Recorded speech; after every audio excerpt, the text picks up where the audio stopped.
कोई परिवार अथवा व्यवसायिक उपक्रम बच्चों को बाल श्रम के प्रति बाध्य करता है तो उसके खिलाफ नियमानुसार दंडात्मक कार्रवाई अमल में लाई जाएगी। यह जानकारी हिमाचल प्रदेश राज्य बाल अधिकार संरक्षण आयोग अध्यक्ष वंदना योगी ने बचत भवन शिमला में आयोजित बाल श्रम में बचाव एवं पुनर्वास के संबंध में 1 दिवसीय कार्यशाला की अध्यक्षता करते हुए कही। कोई परिवार अथवा व्यवसायिक उपक्रम बच्चों को बाल श्रम के प्रति बाध्य करता है तो उसके खिलाफ नियमानुसार दंडात्मक कार्रवाई अमल में लाई जाएगी। यह जानकारी हिमाचल प्रदेश राज्य बाल अधिकार संरक्षण आयोग अध्यक्ष वंदना योगी ने बचत भवन शिमला में आयोजित बाल श्रम में बचाव एवं पुनर्वास के संबंध में 1 दिवसीय कार्यशाला की अध्यक्षता करते हुए कही। उन्होंने कहा कि गलियों में भीख मांग रहे बच्चे अथवा मजबूरी वंश बाल श्रम में बाध्य बच्चों के अधिकारों के रक्षण के लिए विभाग निरंतर प्रयासरत है। उन्होंने बताया कि कार्यशाला के माध्यम से व्यवहारिक तौर पर इन बच्चों के आंकड़े एकत्र करने अथवा इन बच्चों के सुधार के लिए आने वाली कठिनाइयों के प्रति चर्चा की गई।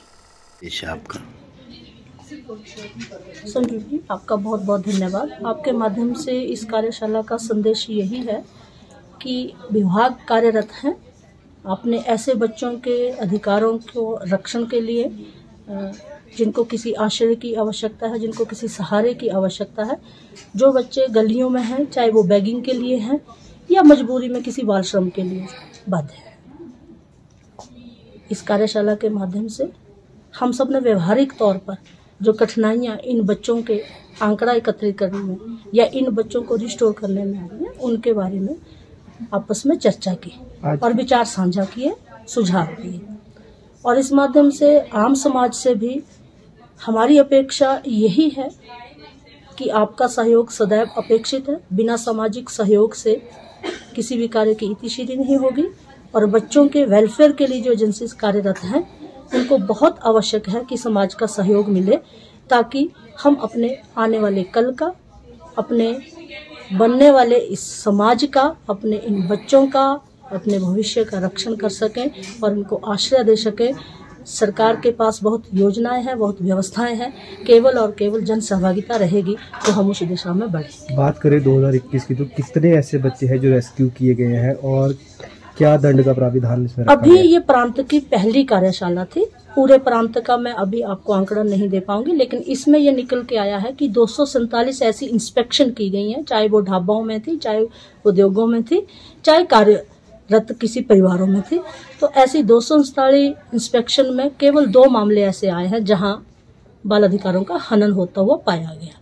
इसमें एक उपायुक्त माध्यम से जो है वो पेनल्टी की गई है। एक केस में 25,000 ऐसी एक पेनल्टी पड़ी है और दूसरा केस अभी पेंडिंग चला हुआ है।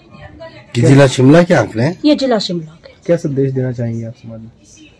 ये स्थिति देवभूमि में उत्पन्न नहीं होनी चाहिए और इतना मैं आपके माध्यम से सबको बताना चाहूंगी कि ऐसा हमारे हिमाचल का अपना कोई बच्चा नहीं है जिसकी कहीं एनरोलमेंट ना हो, लेकिन यहाँ दुविधा आती है प्रवासी बच्चों की। ये बहुत बड़ा आंकड़ा हो सकता है। इसी के लिए ये कार्यशाला की गई थी कि इन बच्चों के लिए कैसे करके जो है हम आंकड़ा इकट्ठा करें और इन बच्चों के लिए कैसे करके क्या व्यवस्था हम कर पाए, क्योंकि 47 ऐसे बाल देखभाल केंद्र अपने प्रांत में चलते हैं।